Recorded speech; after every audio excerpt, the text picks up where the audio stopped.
শুরু হয়ে গেছে ভারত পাকিস্তান ভয়ঙ্কর এক যুদ্ধ। জানিয়ে দেব যুদ্ধের বর্তমান পরিস্থিতিতে আমাদের হাতে থাকা সর্বশেষ আপডেট সংবাদ। শুরুতেই শিরোনাম। ভারতের হামলায় পাকিস্তানের নিহত বেড়ে ২৬। এদিকে পাকিস্তান সেনাবাহিনীর কোনো পরিকাঠামোয় আঘাত হানা হয়নি হামলায় ৮০ জনের বেশি নিহত, সংবাদ সম্মেলনে দাবি ভারতের সেনাবাহিনীর। অপরদিকে নিয়ন্ত্রণ রেখায় পাকিস্তানের গোলাবর্ষণ চলছে, ১০ ভারতীয় নিহত। জানাবো পাক সেনাবাহিনীর জবাব, ৩ রাফায়েল ১ মিগ সহ ৫ যুদ্ধ বিমান ভূপাতিত করেছে পাকিস্তান। সর্বশেষ জানাবো পরাজয় স্বীকার করে সীমান্তে সাদা পতাকা উড়িয়ে পালিয়েছে ভারত, দাবি পাকিস্তানের। শিরোনামগুলো শুনছিলেন, এবারে জানাবো বিস্তারিত। আজকের সংবাদ সম্পর্কে আপনার মূল্যবান মতামত লিখে জানান। জানিয়ে দিন কোন স্থান থেকে এই সংবাদ শুনছেন অথবা দেখছেন। ভারতের হামলায় পাকিস্তানের নিহত বেড়ে ২৬। পাকিস্তানের আজাদ কাশ্মীর সহ দেশটির কয়েকটি স্থানে ক্ষেপণাস্ত্র হামলা চালিয়েছে ভারত। হামলায় নিহতের সংখ্যা বেড়ে দাঁড়িয়েছে ২৬ জনে, আহত হয়েছেন অন্তত ৪৬ জন। হতাহতের সংখ্যা আরও বাড়তে পারে বলে আশঙ্কা করা হচ্ছে। পাকিস্তানের ডিজিএফআই এর মহাপরিচালক লেফটেন্যান্ট জেনারেল আহমেদ শরীফ চৌধুরী বুধবার ৭ মে সকালে ডনকে এসব তথ্য নিশ্চিত করেছেন। হতাহতের বিষয়ে হালনাগাদ তথ্য দিয়ে তিনি বলেন, ভারতের হামলায় ৬টি এলাকায় নিহতের সংখ্যা বেড়ে ২৬ জনে দাঁড়িয়েছে, আহত হয়েছেন ৪৬ জন। ভাওয়ালপুরের আহমেদপুর পূর্ব অঞ্চলে ১৩ জন নিহত হয়েছেন, যার মধ্যে একজন শিশু, ৭ জন নারী এবং ৪ জন পুরুষ। আহত ৩৭ জনের মধ্যে ৯ জন নারী এবং ২৮ জন পুরুষ রয়েছেন বলে তিনি জানান। মুজাফফরাবাদে বিলাল মসজিদে হামলার বিস্তারিত বর্ণনা দিয়ে তিনি বলেন, সেখানে ৩ জন নিহত হয়েছেন। এছাড়া কোটলিতে আব্বাস মসজিদকে লক্ষ্যবস্তু করা হয়েছিল, যার ফলে ১৬ বছর বয়সী এক শিশু এবং ১৮ বছর বয়সী এক যুবক নিহত হয়েছেন।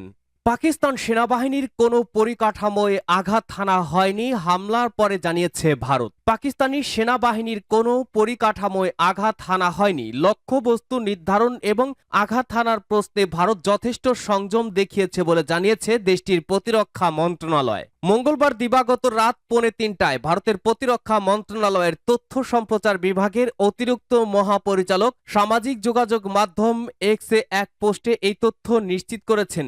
বিবৃতিতে লেখা হয়েছে, পাকিস্তানে এবং পাক অধিকৃত জম্মু কাশ্মীরের ৯টি জায়গায় পরিকাঠামো লক্ষ্য করে প্রিসিশন স্ট্রাইক করা হয়েছে। যেসব জায়গায় বসে ভারতে সন্ত্রাসবাদী হামলার পরিকল্পনা হয়েছিল এবং নির্দেশ দেওয়া হয়েছিল, সেখানেই হামলা চালিয়েছে। পরে বুধবার সকালে ভারতীয় সেনাবাহিনী জানায়, কাশ্মীরে পাকিস্তানি সেনাদের গোলার আঘাতে ৩ জন বেসামরিক নাগরিক নিহত হয়েছেন। এদিকে পাকিস্তানের নিরাপত্তা বাহিনীর সূত্রের বরাত দিয়ে দেশটির সম্প্রচার মাধ্যম জিও নিউজ জানিয়েছে, পাকিস্তানের সেনাবাহিনী ক্ষেপণাস্ত্র হামলা চালিয়ে কাশ্মীরের নিয়ন্ত্রণ রেখায় ধুন্দিয়াল সেক্টরে ভারতীয় সেনাবাহিনীর একটি ব্রিগেডের সদর দপ্তর গুঁড়িয়ে দেয়। এর আগে মঙ্গলবার দিবাগত রাতেই পাকিস্তানের আজাদ কাশ্মীর ও পাঞ্জাবের অন্তত ৫টি জায়গায় ক্ষেপণাস্ত্র হামলা চালায় ভারত। ভারত নিয়ন্ত্রিত কাশ্মীরের পেহেলগাঁওয়ে পর্যটকদের ওপরে বন্দুকধারীদের হামলায় ২৬ জন নিহতের পর দুই দেশের চলমান উত্তেজনার মধ্যে এই প্রথম পাল্টাপাল্টি হামলার ঘটনা ঘটে।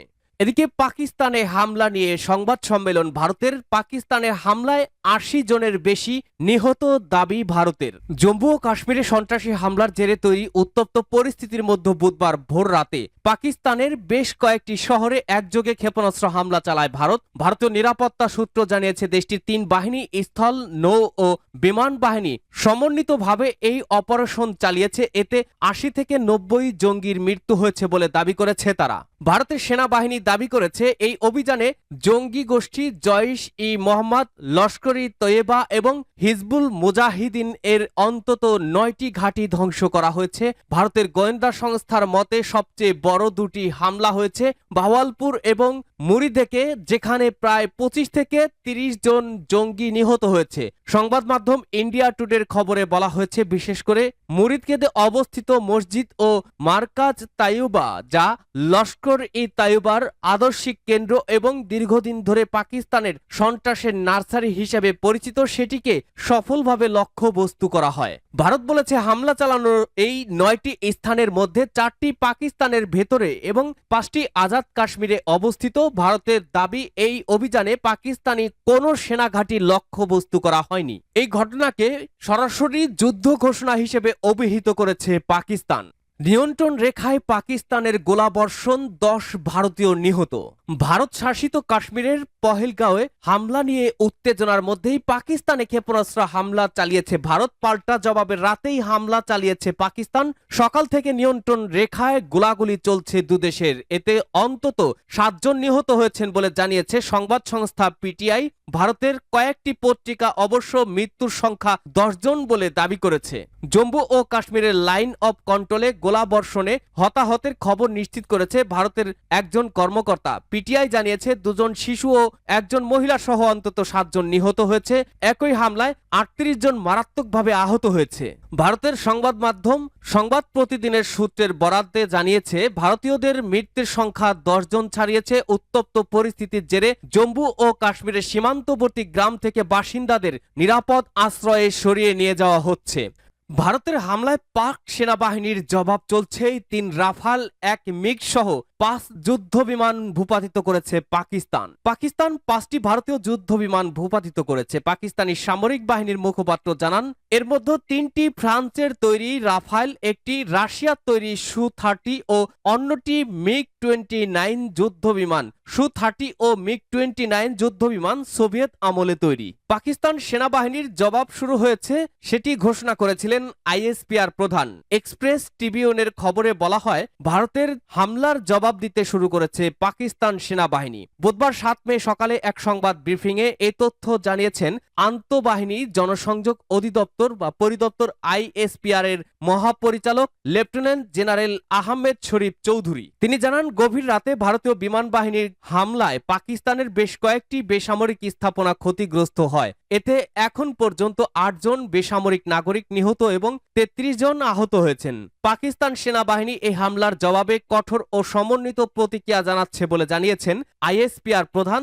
দেশের সার্বভৌমত্ব রক্ষায় পাকিস্তান সেনাবাহিনী সম্পূর্ণ প্রস্তুত বলেও জানান তিনি। পাকিস্তানের সামরিক বাহিনী জানিয়েছে, দেশটির মাটিতে আক্রমণে অংশ নেওয়ার পরই 5টি ভারতীয় যুদ্ধ বিমানকে লক্ষ্যবস্তু বানানো হয়। এছাড়া পাকিস্তানের পাল্টা প্রতিক্রিয়ায় ভারতের একাধিক বিমানবন্দর অনির্দিষ্টকালের জন্য বন্ধ করে দেওয়া হয়েছে বলে জানিয়েছে সংবাদ মাধ্যম আনন্দবাজার। কিছুদিন ধরেই পারমাণবিক ক্ষমতাধর ভারত ও পাকিস্তানের মধ্যে চরম উত্তেজনা চলছিল, এখন তা যুদ্ধে গড়িয়েছে।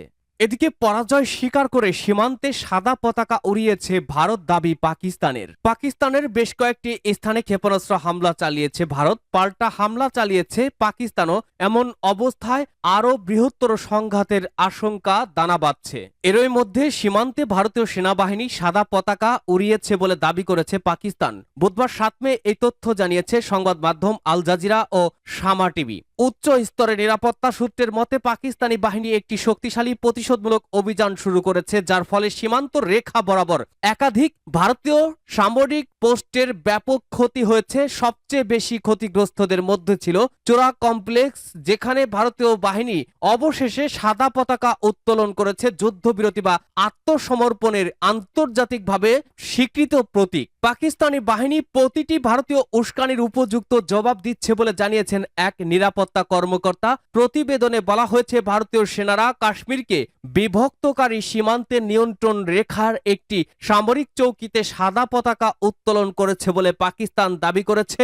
মূলত সাদা পতাকা উত্তোলন করাটা আত্মসমর্পণের একটি সাধারণ প্রতীক হিসেবে বিবেচনা করা হয়। পাকিস্তান সরকার তাদের সামাজিক যোগাযোগ মাধ্যম এক্সে এই দাবি করেছে। পাকিস্তানের তথ্য সম্প্রচার মন্ত্রী আতাউল্লাহ তারার এক এক্সে এই দাবির পুনরাবৃত্তি করে পোস্ট করেছেন। সেখানে তিনি বলেছেন, প্রথমে তারা হামলার তদন্ত করা থেকে পালিয়েছিল, এখন তারা যুদ্ধের মাঠ থেকেও পালিয়ে গেছে।